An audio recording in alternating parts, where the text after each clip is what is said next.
The morning sun cast long shadows across Geneva as Ambassador Kang Day walked through the underground corridors of Earth's diplomatic complex.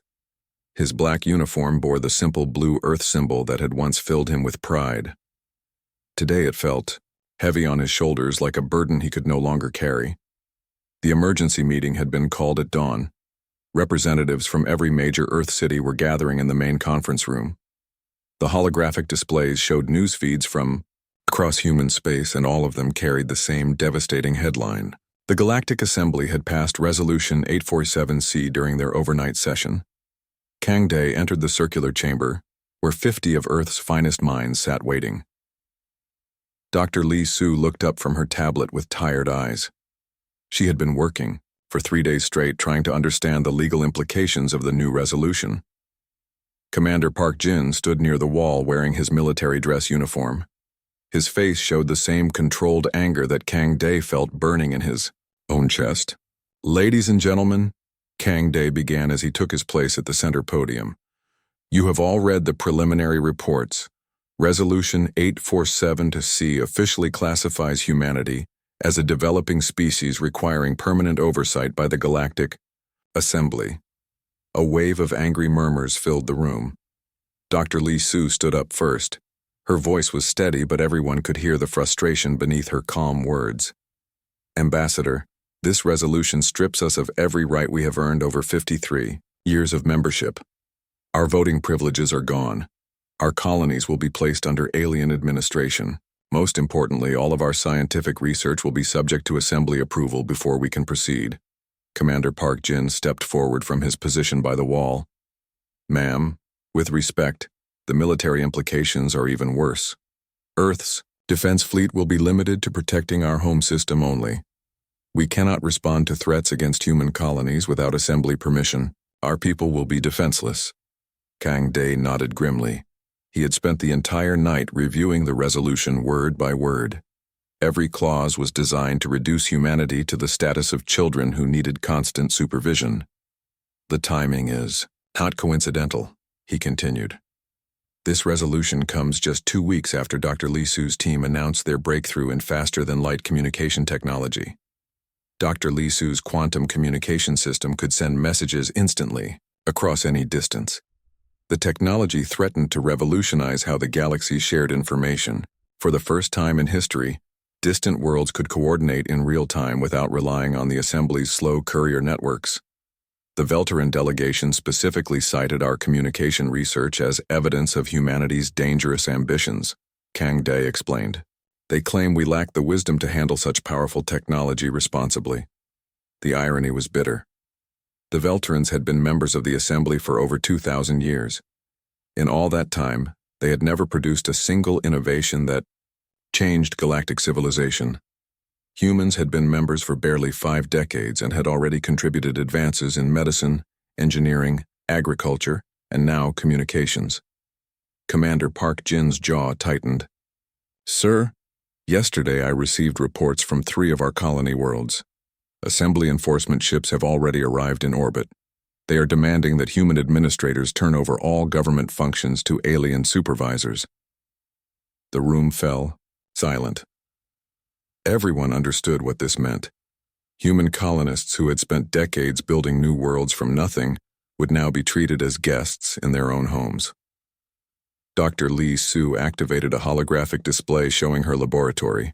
2 hours ago, Velteran scientists arrived at my research facility with Assembly authorization documents. They have confiscated all of our quantum communication equipment. When I protested, their leader told me that humans are too primitive to comprehend the implications of such technology. Kang Day remembered his own humiliation from the Assembly session. He had been forced to sit in the designated area for non-voting members, while alien delegates debated humanity's future. The Draknari representative had actually laughed when suggesting that humans might be happier as a protected species, rather than trying to compete with their genetic superiors. "Ambassador," said Dr. Kim Hana, Earth's economic advisor, "the financial restrictions are equally devastating. Human businesses will be prohibited from trading directly with non-assembly species.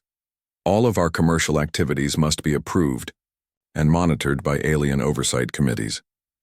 The restrictions were designed to strangle human independence slowly. Without the ability to trade freely, human colonies would become economically dependent on assembly handouts. Without voting rights, humanity could never challenge the decisions that kept them subjugated. Kang Day looked around the room at the faces of Earth's representatives. These were brilliant people who had dedicated their lives to advancing human civilization. They had worked tirelessly to earn respect among the stars. Now they were being told that all their efforts were meaningless because aliens had decided humans were inherently inferior. "There is one option we have not discussed," Kang Day said quietly. The room grew completely silent. Everyone knew what he was about to suggest, but no one had dared to speak it aloud. The Assembly Charter includes provisions for voluntary withdrawal from membership. Article 12 states that any member species may terminate their participation with proper notification and transition procedures. Commander Park Jin was the first to respond. "Sir, no species has ever voluntarily left the Assembly. The economic and military consequences would be severe." "The consequences of staying may be worse," Dr. Lee Su said. "Under this resolution, human scientific advancement will be controlled by aliens who fear our potential. We will never be allowed to reach our full capabilities as a species." Kang Day activated the main display screen showing the Assembly's grand chamber where the resolution had been passed. Hundreds of alien delegates sat in tiered seating, arranged by species status. The humans had been relegated to the bottom tier with other developing species. "For 53 years we have tried to prove ourselves worthy of respect. We have contributed more to galactic civilization than most species accomplish in centuries. We have followed every rule, met every requirement, and exceeded every expectation.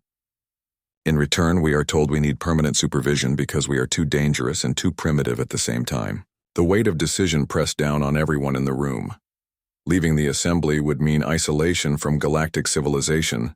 It would mean facing unknown dangers without alien protection. It would mean betting everything on humanity's ability to survive and thrive alone among the stars. But staying meant accepting permanent subjugation. It meant watching human potential be slowly strangled by alien fear and prejudice. It meant condemning future generations to live as second-class citizens in a galaxy their ancestors had helped build. Kang Day made his choice. "I am formally requesting that Earth begin withdrawal procedures from the Galactic Assembly. We will no longer accept the role of permanent children in a galaxy where we have earned the right to stand as equals." The silence that followed was not empty. It was filled with the weight of history changing direction. President Han Sol stood at the window of her Seoul office watching the city's skyline as the first reports came in. Earth's withdrawal announcement had reached every corner of the galaxy within hours. The alien response was swift and predictable. Trade sanctions, military threats, and demands for immediate reversal of the decision flooded communication channels. The Presidential Council had been in session for 12 hours. Admiral Kim Yuna paced near the strategic display showing human space and the positions of various alien fleets. Her uniform was crisp despite the long day, and her eyes remained sharp and focused. She had been preparing for this moment longer than anyone realized. "Madam President," Admiral Kim Yuna reported, "the Draknari enforcement fleet has moved to position just outside our territorial boundaries. 47 ships including 3 dreadnoughts. They are broadcasting demands for Earth's immediate surrender of all alien-derived technology." President Han Sol turned from the window. She had been a military strategist before entering politics and understood the significance of alien posturing. The Draknari were known for intimidation tactics, but rarely followed through with actual violence. "What is the status of our defensive preparations?" she asked. Engineer Choi Bin looked up from his portable workstation. His fingers moved quickly across holographic interfaces as he monitored systems throughout human space. At 32 years old, he was the youngest person ever appointed to the Presidential Defense Council. "Madam President, Project Prometheus is fully operational. All stations report ready status. The aliens have no idea what they are facing." Project Prometheus had been humanity's most closely guarded secret for 20 years. Hidden throughout human space were defense stations disguised as asteroid mining operations. Each station was powered by advanced fusion reactors that humans had developed far beyond anything the aliens possessed.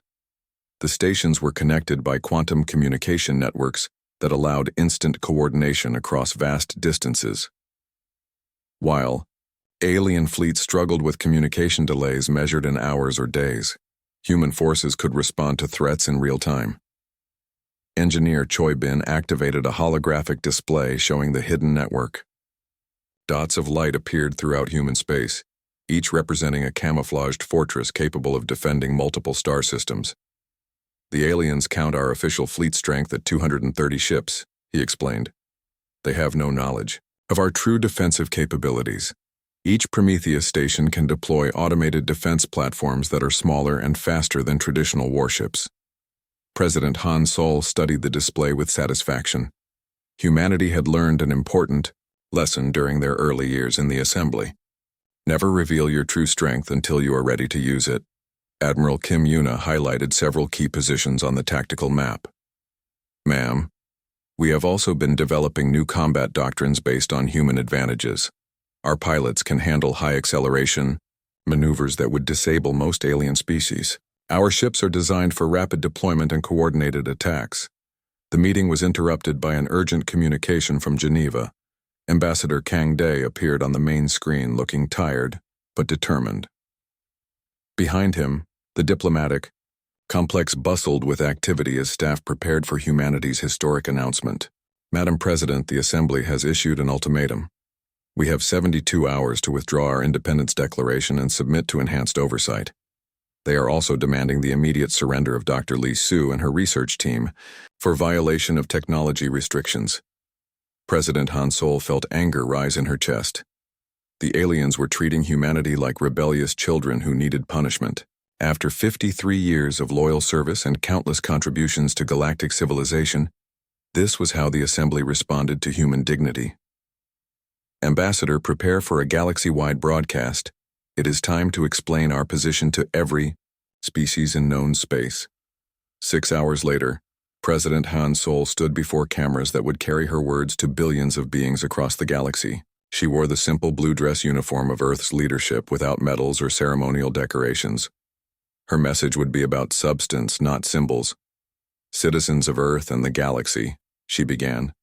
53 years ago, humanity joined the Galactic Assembly with hope and determination. We believed that cooperation among species would benefit all of galactic civilization. The broadcast was being transmitted on every frequency humans could access. Alien sensors would try to block it. But human communication technology was now advanced enough to penetrate most interference. In the decades since joining the Assembly, humanity has contributed advances in medicine that have saved millions of alien lives. We have shared agricultural techniques that have ended famines on 12 worlds. We have provided engineering solutions that have improved living conditions for countless species. President Han Sol paused, letting her words carry the weight of truth. In return, we have been treated as junior partners whose contributions are taken for granted while our ambitions are viewed with suspicion. Yesterday, the Assembly passed a resolution that officially classifies humanity as a developing species requiring permanent supervision. The President activated a display showing the Resolution 847C document. Every clause was designed to limit human growth and independence. We are told that our scientific achievements are too dangerous for us to handle independently. We are informed that our colonies require alien administration because humans cannot govern themselves effectively. Most insulting of all, we are expected to accept these restrictions gratefully as protection from our own inadequacies. Engineer Choi Bin monitored communication networks throughout the galaxy. Initial alien responses ranged from confusion to outrage, but something unexpected was happening. Several non-assembly species were broadcasting support for Earth's position. The Corvani Trade Collective has sent a message of solidarity, he reported quietly. They say they have been waiting for someone to challenge Assembly authority. President Han Sol continued her broadcast, her voice growing stronger with each word. Humanity rejects the premise that any species must accept permanent inferiority as the price of galactic citizenship. We have proven our capabilities through achievement, not through submission to alien judgment. Admiral Kim Yuna watched her tactical displays as alien fleets throughout the galaxy began repositioning. The assembly was preparing for a show of force, but human intelligence networks were tracking every movement. Today, Earth formally declares independence from the Galactic Assembly. We will no longer seek permission to reach our full potential as a species. We will no longer apologize for human success or accept limits imposed by alien fear. The broadcast ended with President Han Sol looking directly into the camera. Her expression showed no doubt or hesitation. To our human brothers and sisters throughout the galaxy, know that Earth stands ready to protect what we have built together. To alien civilizations who value cooperation over domination, our door remains open. To the Assembly leadership who mistake our diplomacy for weakness, you are about to learn the difference between being given respect and earning it. The galaxy held its breath as humanity stepped into an uncertain future, alone but unafraid. 6 months had passed since Earth's dramatic withdrawal from the Galactic Assembly. The alien leadership had expected humanity to collapse within weeks without their guidance and protection. Instead, Captain Na Dong stood on the bridge of the exploration vessel New Horizon, watching 3 previously unknown worlds rotating slowly on his main display screen. "Captain," reported Navigation Officer Park Yoon, "all 3 planets show signs of abundant mineral resources. The middle world has an atmosphere suitable for human habitation with minimal terraforming." Captain Na Dong smiled as he reviewed the UA survey data. These worlds lay in a region of space the Assembly had declared off limits to exploration. They claimed it was too dangerous for developing species to investigate. The truth was becoming clear now that human ships were free to explore without alien permission. Back on Earth, scientist Yoon Hai was making discoveries that would change everything humanity thought they knew about their place in the galaxy. Her laboratory deep beneath Seoul University buzzed with activity as research teams worked around the clock to understand the implications of their findings. "The neural pathway analysis is complete," she announced to her assembled team. "Human brain structure is uniquely adapted for quantum processing at the cellular level. No other known species shows this level of natural compatibility with quantum technologies." The revelation explained so much about human rapid advancement in areas where aliens struggled. What the Assembly had dismissed as primitive human luck was actually a fundamental advantage in neural architecture. Trade Minister Oh Kyung sat in her office reviewing economic reports that painted a picture the aliens never expected to see. Instead of collapsing without Assembly trade agreements, human commerce was thriving through new partnerships with independent civilizations. "The Karathi Mining Guild has agreed to exchange rare metals for our agricultural technology," she reported during the daily cabinet meeting. "The Zainai Medical Collective wants to purchase our pharmaceutical production methods.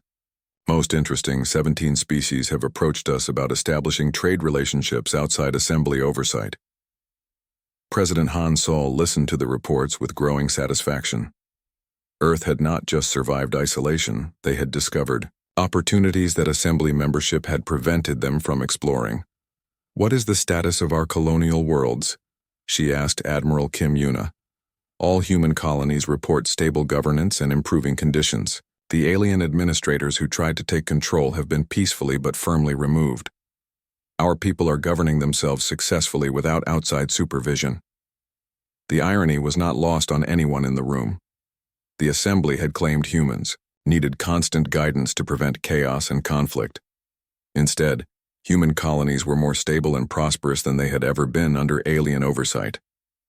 Captain Na Dong transmitted his exploration reports back to Earth using the quantum communication system Dr. Lee Su had perfected. The message traveled instantly across hundreds of light years, reaching headquarters before alien courier ships could even begin their month-long journey with similar information.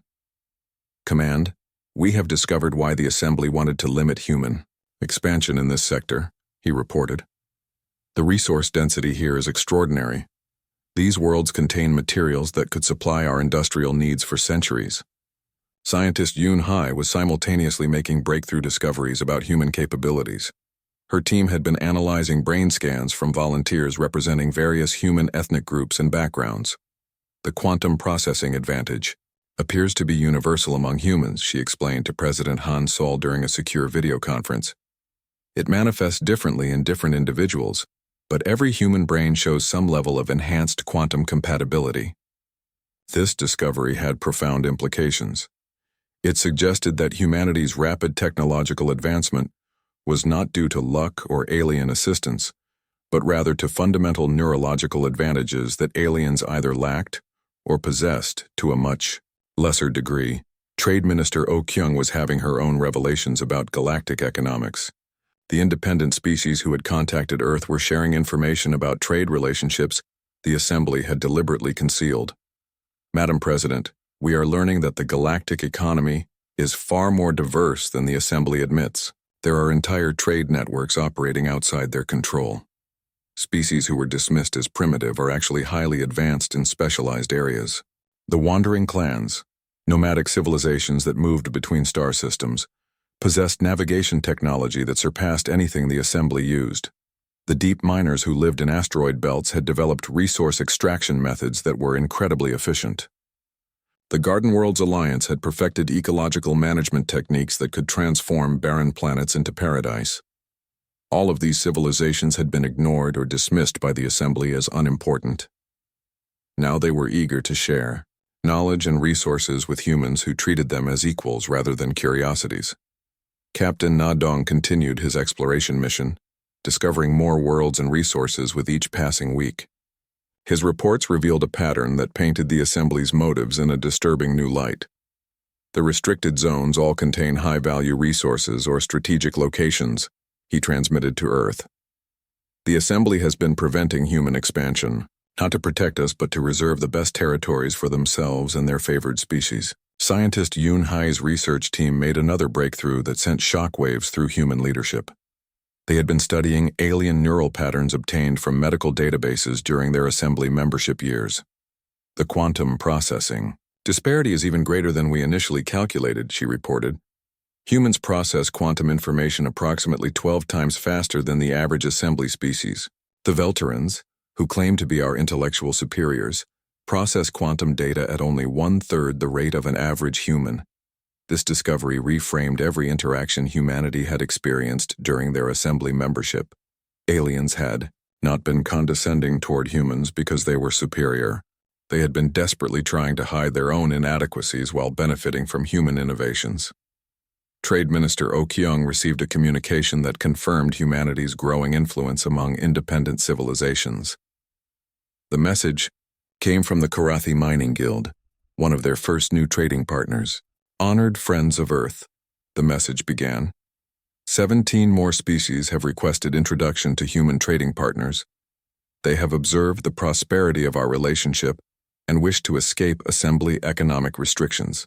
The galaxy was beginning to change in ways the Assembly leadership had never anticipated. Species that had accepted limitations for generations were starting to question why they needed alien permission to reach their full potential. President Han Sol reviewed all the reports with a sense of vindication. Earth's gamble on independence was paying dividends beyond their wildest hopes. Humanity had not only survived without Assembly guidance, they had discovered advantages and opportunities that membership had prevented them from exploring. We are no longer isolated, she announced to her cabinet. We are the center of a growing network of free civilizations who refuse to accept artificial limitations on their development. The Assembly's greatest fear was coming true. Their carefully controlled galactic order was beginning to crumble as species discovered they could thrive without permanent oversight. 2 years had passed since Earth's bold withdrawal from the Galactic Assembly. Ambassador Song Mi stood in the grand hall of the newly constructed Independence Station, watching delegates from 23 different species take their seats for the first Independent Systems Alliance meeting. The station orbited a neutral world that had been jointly constructed by all member civilizations working together. The transformation of galactic politics had been swift and dramatic. What began as Earth's solitary act of defiance had become a galaxy-wide movement for freedom and self-determination. Species that had accepted Assembly oversight for centuries were now declaring their independence in growing numbers. General Lim Wu monitored communication networks from his command center on Luna Base. His screens showed resistance activities throughout Assembly space, as alien civilizations organized protests and civil disobedience campaigns. The humans had provided secure communication technology that allowed these groups to coordinate without assembly detection. General, reported Communications Officer Kimbo, we are receiving independence declarations from 3 more systems today. The Azani Research Collective has formally withdrawn from assembly oversight. The nomadic mining clans have declared themselves a free confederation. Most significantly, the Carillion Trade Federation has announced they will no longer pay assembly taxes. Each new defection weakened the assembly's grip on galactic civilization. The economic impact was becoming severe as productive species stopped sending tribute to the central government on Draknari Prime. Dr. Bayek Jun worked in her psychology laboratory studying the methods the assembly had used to maintain control for so many millennia. Her research was revealing the sophisticated psychological manipulation that had kept species submissive despite their natural capabilities. The control mechanism is based on learned helplessness, she explained during a video conference with Earth's leadership. The assembly convinced species that they needed constant guidance by creating artificial crises and then providing solutions. Over generations, entire civilizations forgot they could solve their own problems. Her findings explained why Earth's success had such a powerful impact on other species. Humanity had broken the psychological barrier that made civilizations believe they were incapable of independent achievement.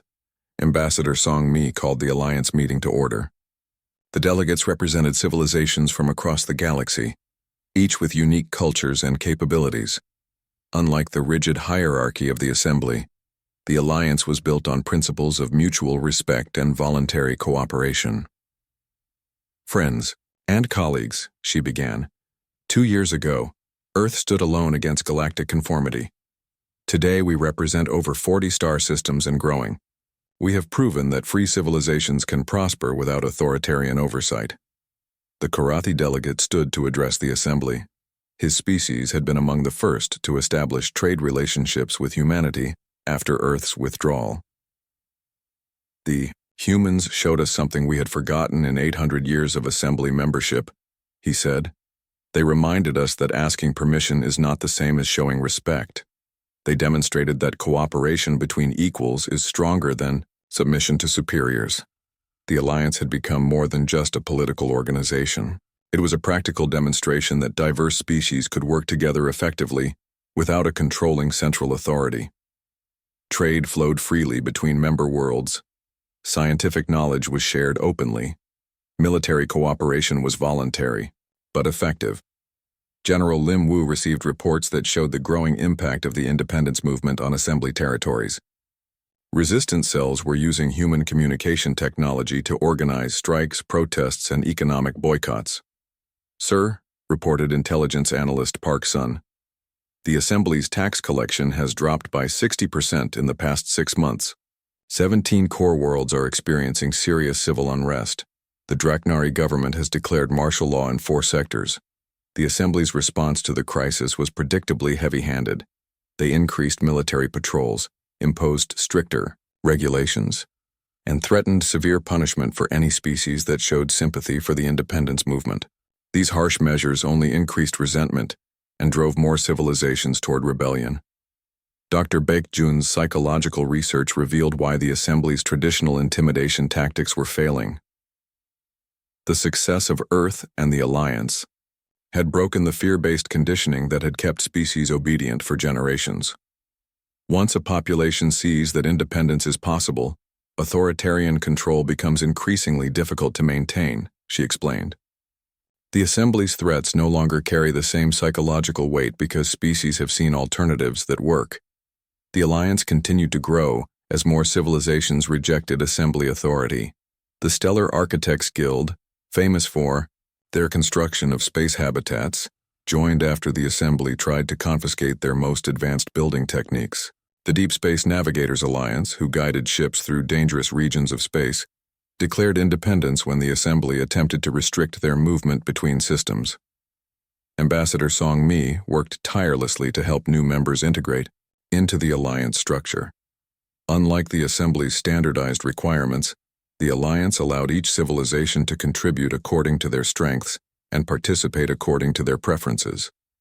The beauty of voluntary cooperation, she explained to a gathering of new delegates, is that everyone benefits because everyone chooses to participate.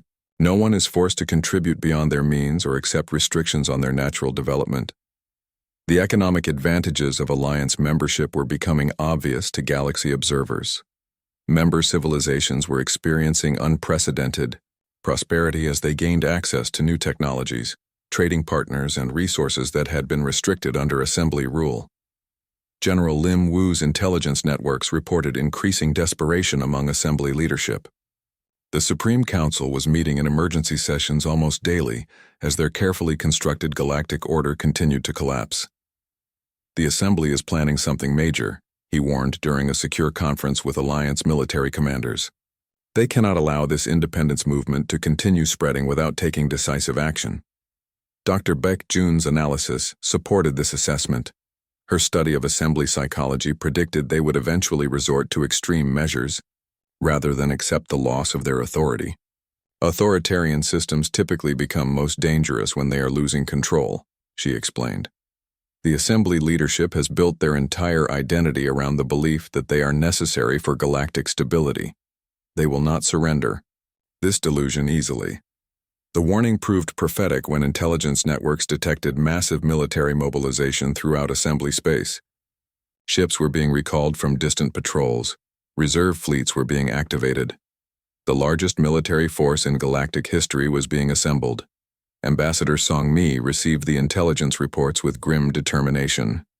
The Alliance had always known this moment would come. The Assembly would not allow their authority to be challenged indefinitely. They mean to make an example of us, she told the Alliance Council. They believe that if they can crush the independence movement, decisively other species will return to obedience out of fear. General Lim Wu prepared Alliance military forces for the coming confrontation.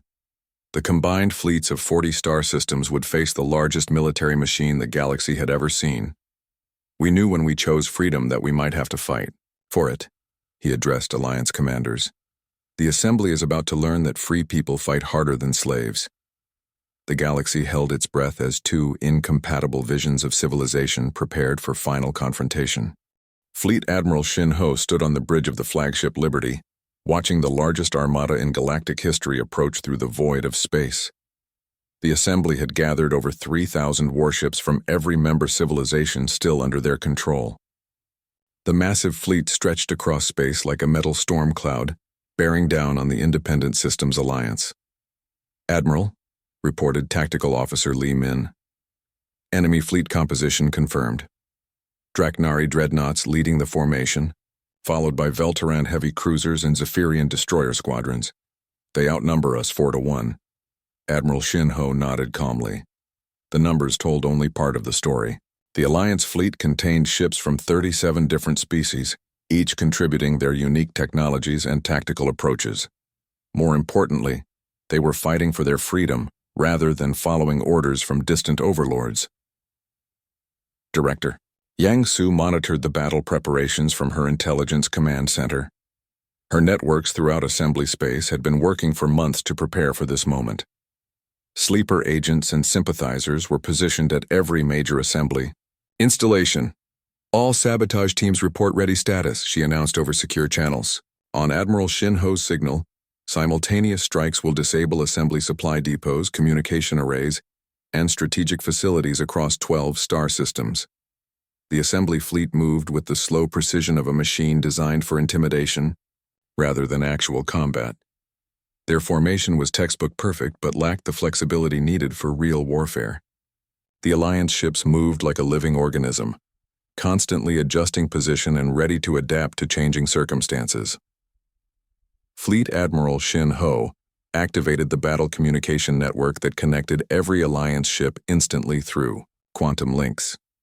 While assembly commanders struggled with communication delays measured in minutes, Alliance forces could coordinate their actions in real time. All ships, this is Admiral Shin Ho, he broadcast. Today we fight not for conquest or glory, but for the right of every civilization to determine its own destiny. The galaxy is watching. Show them what free people can accomplish. The first exchange of fire came when assembly long-range weapons opened up at maximum distance. Their strategy was simple, overwhelming firepower delivered according to standard military doctrine. The massive energy beams and missile salvos created spectacular displays as they reached toward Alliance positions, but the Alliance ships were no longer where the assembly targeting computers expected them to be. Human tactical innovations emphasized speed and unpredictability over brute force. Alliance vessels danced between incoming fire like leaves in a storm, their movements coordinated but impossible to predict.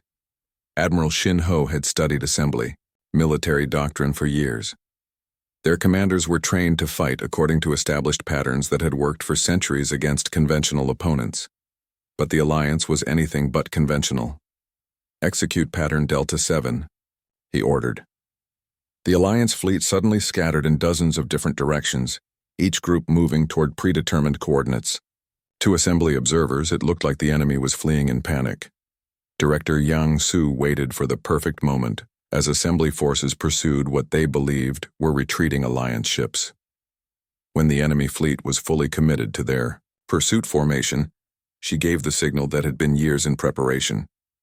Execute Operation Sunset, she transmitted across the galaxy. Simultaneously, sabotage teams activated throughout assembly space. Communication networks went dark. Supply depots exploded in brilliant flashes. Strategic facilities lost power as hidden agents struck at critical infrastructure. The assembly's vast military machine suddenly found itself blind and cut off from support. Admiral Shin Ho watched his tactical display as the enemy fleet tried to respond to the chaos behind their lines. Assembly commanders found themselves fighting a war on multiple fronts with no reliable communication or coordination between their forces. All groups commence Phase 2, he ordered. The scattered Alliance ships suddenly reversed direction and converged on the confused assembly fleet from every angle. What had appeared to be a panicked retreat became a perfectly coordinated multi-vector assault. The battle that followed was unlike anything in galactic military history. Alliance ships used their superior coordination to isolate and destroy enemy formations one piece at a time. Assembly vessels, designed for frontal assault against stationary targets, could not adapt to the fluid three-dimensional combat the Alliance forces employed. Human tactical doctrine had revolutionized space warfare by treating it as a true three-dimensional environment rather than traditional naval combat projected into space. Alliance ships attacked from above, below, and all sides simultaneously while maintaining perfect coordination through quantum communication links. The assembly's numerical advantage became meaningless when their ships could not coordinate effectively or predict enemy movements. One by one, their formations were broken apart and defeated in detail by smaller but more agile Alliance forces. Within 6 hours, the largest military fleet ever assembled was scattered and defeated. Assembly survivors retreated toward their home territories, many ships badly damaged and their crews demoralized by the unexpected outcome. Director Yang Su received reports from across the galaxy as the news of the assembly's defeat spread. The psychological impact was immediate and devastating to the remaining assembly authority. Madam Director, reported Agent Kim Seo, revolution has broken out on 8 assembly core worlds. The government on Draknari Prime has declared a state of emergency. 3 more star systems have announced independence in the last hour. The Assembly's military defeat had shattered the illusion of invincibility that had maintained their authority for millennia. Species that had submitted to alien rule out of fear now saw that the Assembly could be challenged and defeated. Councillor Ryu Dan stood before the newly formed Galactic Republic Senate 6 months after the battle. Representatives from over 200 star systems filled the chamber, each species contributing to a new form of galactic governance based on voluntary cooperation rather than imposed authority. Fellow citizens of the galaxy, she began, today marks not the end of one government and the beginning of another, but a fundamental change in how civilizations relate to each other among the stars. The Galactic Republic operated on principles that would have been impossible under assembly rule. Decisions were made by consensus rather than decree. Technology and knowledge were shared freely rather than hoarded by elite species. Trade flowed, according to mutual benefit rather than tribute obligations. Earth had become the unofficial diplomatic center of the new galactic order, not through conquest but through the respect earned by their example. Human innovations in government, technology, and military strategy had provided the tools that freed the galaxy from authoritarian control. The humans taught us something that should have been obvious but was forgotten over centuries of subjugation. Counselor Ryudan continued, "No species has the right to determine the destiny of another. No civilization should accept limitations imposed by alien fear or prejudice." 5 years later, the galaxy had been transformed beyond recognition. Technological advancement accelerated. As species shared innovations freely, former assembly worlds prospered under self-governance. The rigid caste system that had kept civilizations in their assigned places became a relic of history. Ambassador Kang Day, now retired from active diplomacy, taught at the new Galactic University on Earth. His students came from dozens of species, all learning about the principles of free civilization that had emerged from humanity's rejection of imposed limitations. A young Karathi student raised her hand during a lecture about galactic history. "Professor Kang Day, why did the Assembly believe they could control such a diverse galaxy for so long?" The old ambassador smiled and looked out at his classroom filled with representatives of civilizations that had once been enemies or strangers. "They forgot that the strongest chains are the ones we forge for ourselves. Once people realize they can choose freedom over security, no force in the universe can make them accept subjugation again." The revolution that began with Earth's simple refusal to accept permanent inferiority had become the foundation of a new galactic civilization built on the radical idea that all species deserved the chance to reach their full potential among the stars.